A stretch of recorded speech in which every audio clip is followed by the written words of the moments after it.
네, 대칭성이 있는 경우의 수 문제에 대해서 이야기를 해보도록 하겠습니다. 대표적인 문제는 이 문항인데요.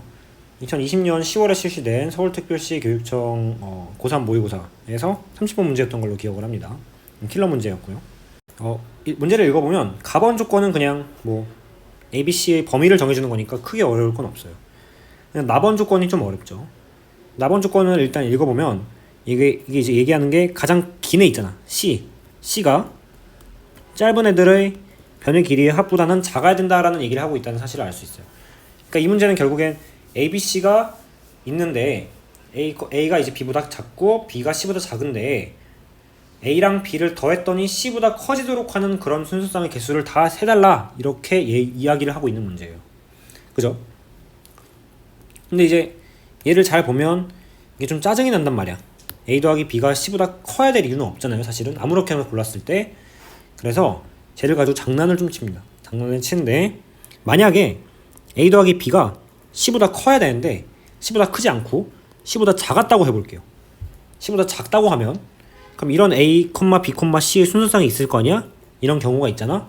얘를 장난을 쳐서 내가 C 빼기 B, C 빼기 A, C라는 새로운 순서상을 한번 만들어봐요. 이렇게 만들면 어떤 일이 벌어지냐 하면 얘를 내가 A'이라고 그러고 얘를 내가 B'이라고 그러고 얘를 C'이라고 하면 어떻게 돼요?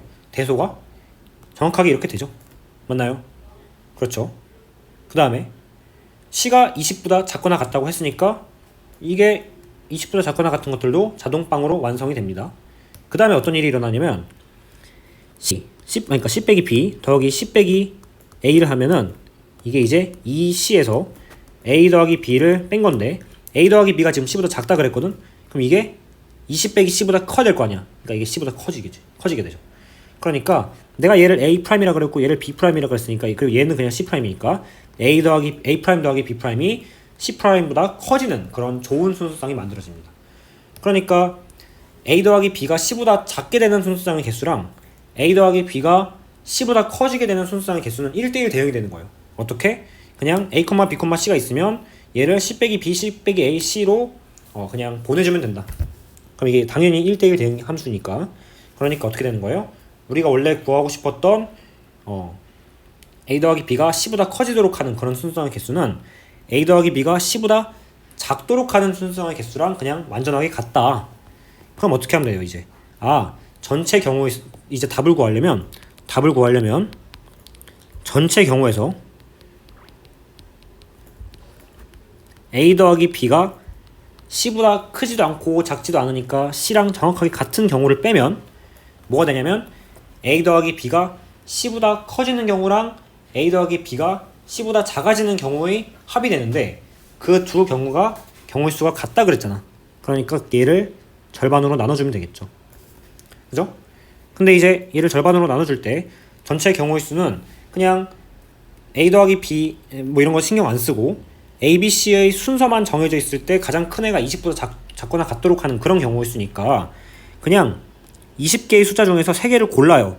3개를 고르면 작은 애, 그 다음 큰 애, 그 다음 큰 애가 있을 거 아니야? 그 중에 제일 작은 애를 A라 그러고 제일 큰 애를 C라 그러면 되는 거니까 전체 경우의 수는 20C 3이죠. 그다음 빼기 A 더하기 B가 C가 되도록 하는 경우의 수를 이제 세면 됩니다. 세면 되는데 얘를 내가 세보면 C가 만약에 3이라 그래볼까? 3이라 그래봐요. 그럼 3은 1 더하기 이렇게 돼야 되죠. 그 다음에 제일 작은 게 A여야 되니까 무조건 2 더하기 1 이런 거는 신경 쓰지 않아야 됩니다. 그러니까 이런 경우는 한 개가 나와요. C가 만약에 4라면 1 더하기 3, 2 더하기 2는 안 되죠. 왜냐면은 같은 거는 허용하지 않으니까. 그래서 이때 경우 수가 한 개가 나옵니다. 5일 때는요 1 더하기 4, 2 더하기 3이 나오죠. 그러니까 이때는 경우 수가 2개가 나와요. 6일 때도 1 더하기 5, 2 더하기 4, 3 더하기 3은 안 되죠. 그러니까 이때도 2개가 나와요. 이렇게 해가지고 어디까지? 19일 때는 1 더하기 18 쭉쭉쭉 2 더하기 17 해가지고 9 더하기 10까지니까 이때 9개가 나오고요. 20일 때도 1 더하기 19 쭉쭉쭉 그 다음에 어디까지? 10 더하기 10은 안 되죠. 9 더하기 11까지 되겠네요. 이렇게 해서 이때도 9개가 나와요. 그러니까 1 더하기 1 더하기 2 더하기 2 더하기 쭉쭉쭉 해서 9 더하기 9까지를 더하는 거니까 걔는 그냥 45 곱하기 2니까 90이죠. 그래서 얘를 계산을 하시면 답이 되고, 이거 계산해볼까 지금? 2분의 1 곱하기 20C3은 어떻게 계산하죠? 3, 2, 1, 20, 19, 18 빼기 90이잖아. 그러니까 이거는 그냥 곱하기 3 이렇게 하면 되니까 얘는 10 곱하기 19 곱하기 3 빼기 45를 하시면 되고, 이게 지금 57이니까 570에서 45를 빼면 되잖아요. 그러니까 이게 525가 답이 됩니다. 네, 이렇게 해서 경우의 수 문제를 한번 간단하게 풀어봤는데, 이 문제는 이렇게 풀지 않고 수열의 합으로 계산을 해서 실제 계산을 하는, 그냥 힘으로 계산을 하는 그런 풀이도 가능은 해요. 가능은 한데, 이런 대칭성을 발견할 수 있는 경우의 수 문제들이 내신에서도 그렇고 간혹 수능에서도 그렇고 상당히 많이 출제가 될 뿐만 아니라, 이런 대칭성을 발견을 해서 경우의 수 문제를 풀 때 실제로 우리 친구들이 문제를 훨씬 더 수월하고 간편하게 풀 수 있기 때문에 대표적인 유형 한 가지를 한번 소개를 해봤습니다.